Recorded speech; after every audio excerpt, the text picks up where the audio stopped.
Bonjour à tous, nouvelle vidéo, ça faisait un moment. Aujourd'hui on va parler d'un sujet que j'aime bien, c'est l'interphonie connectée pour le coup.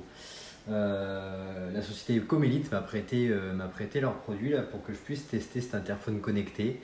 Donc comme tous les interphones connectés, l'idée c'est de recevoir les appels sur son téléphone ou tablette, de pouvoir échanger avec la personne qui est de l'autre côté de la platine de rue et potentiellement lui ouvrir la porte. Donc ça c'est la base du connecté. Petite particularité à ce modèle, c'est qu'il a aussi la reconnaissance faciale. Donc, c'est-à-dire que la caméra qui est embarquée dans la platine de rue vous voit, vous reconnaît, et si vous avez accepté, vous pouvez du coup déverrouiller le garage, le portail, peu importe ce que vous avez branché dessus, pour pouvoir ouvrir l'accès sans que personne vous réponde, sans avoir de clé, sans avoir de badge, sans avoir de code. Voilà, donc on va tester cette partie-là, c'est assez intéressant, on va voir si ça marche bien, si c'est fiable, on va regarder ça ensemble. Allez, c'est parti.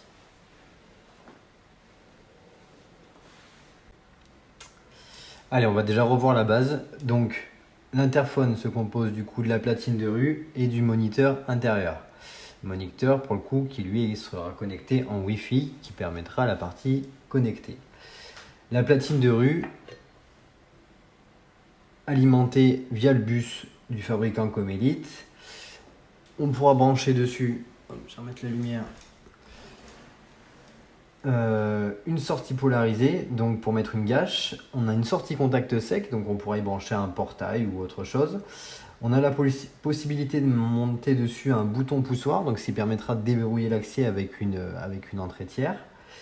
Et également d'avoir le retour de position de la porte ou du portail. Donc deux accès possibles avec un retour d'info sur la porte principale. Le moniteur classique, un petit écran, ça doit faire 4 pouces, sur lequel on pourra bien sûr déverrouiller l'accès avec la clé. On peut se mettre en mode sourdine pour ne pas être embêté par des appels quand on veut être tranquille. Voilà, rien de fou pour le moniteur.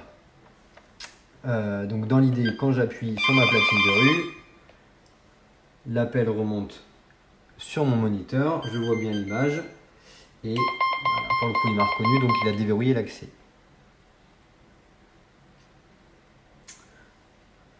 Pour la partie maintenant connectée, on a pu voir que l'application là avait réagi au niveau de la tablette.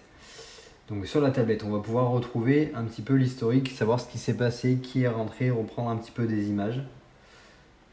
Vidéophone. On pourra également bien sûr se connecter en live pour voir ce qui s'y passe, qu'on soit à la maison ou ailleurs, peu importe.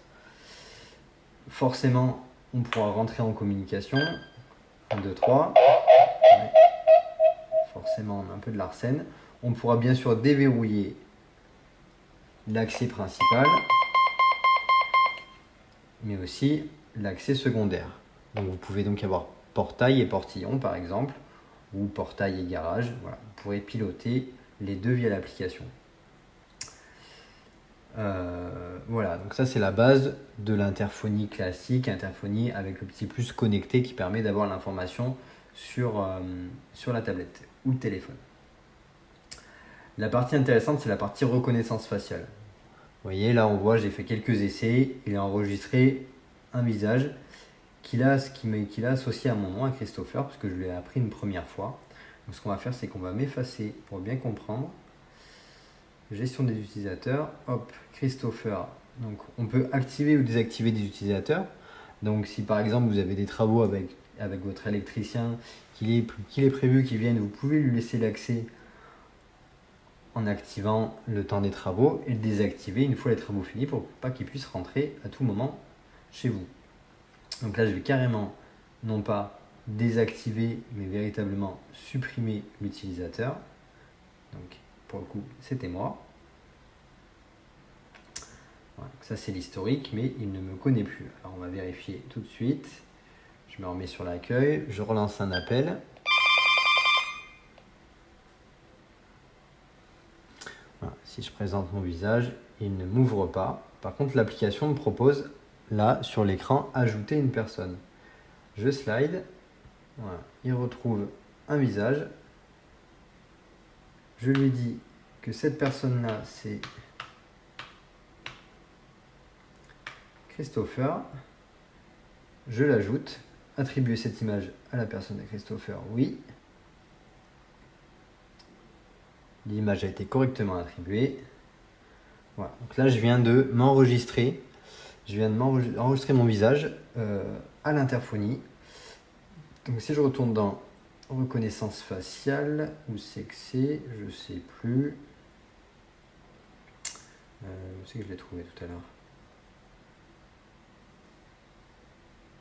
Je sais plus.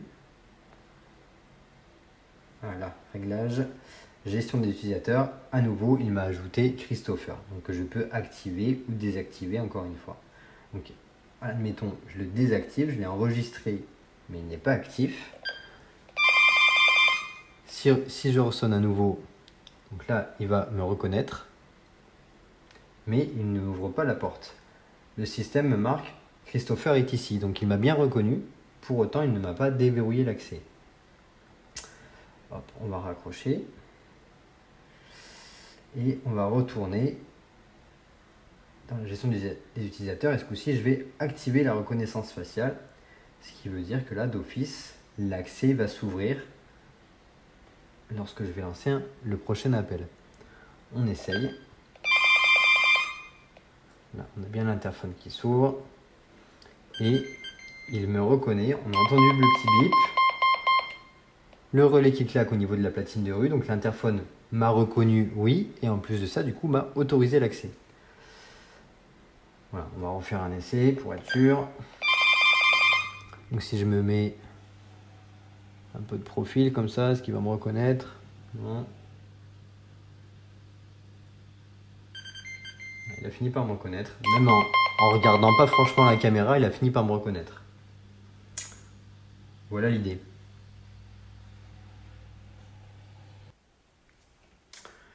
Donc voilà l'idée du portier connecté de chez Comelite.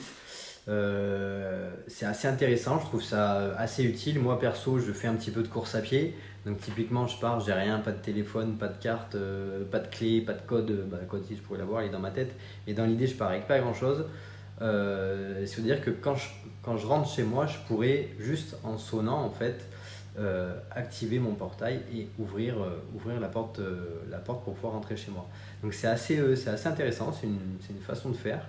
C'est aussi intéressant pour les enfants, pour leur éviter qu'ils perdent un badge, qu'ils oublient un code ou qu'ils perdent encore une clé. Et dans ce cas-là, c'est vite la panique, il faut refaire les clés, c'est vite compliqué. Pareil, on pourrait imaginer enregistrer les enfants et quand ils rentrent du collège, hop, ils sonnent, ça ouvre le portail, ils peuvent rentrer à la maison tranquillement sans clé, sans rien. Donc voilà, le sujet est assez intéressant. Sur le papier, là, moi j'ai fait quelques essais, ça marche plutôt bien. Si vous êtes intéressé, dites-moi, je pense que je vais le mettre en conditions réelles, je vais le mettre un petit peu dehors, je vais voir ce que ça donne de jour, de nuit, en contre-jour. Voilà, si ça vous intéresse, si vous voulez un retour, n'hésitez pas, faites-moi des commentaires et puis j'essaierai peut-être de faire une seconde vidéo. Allez, à bientôt. Avant de partir, j'allais oublier un truc important pour les plus geeks d'entre nous. Le portier est compatible avec les assistants vocaux Alexa et Google Home. Donc ce qui veut dire que vous pourrez être prévenu sur votre enceinte connectée quand quelqu'un arrive. Et à l'inverse, vous pourrez aussi déverrouiller votre porte sans aller jusqu'au moniteur ou sans aller jusqu'à votre téléphone, simplement avec votre assistant vocal. Voilà, donc petit plus. Allez, ce coup-ci, je vous laisse.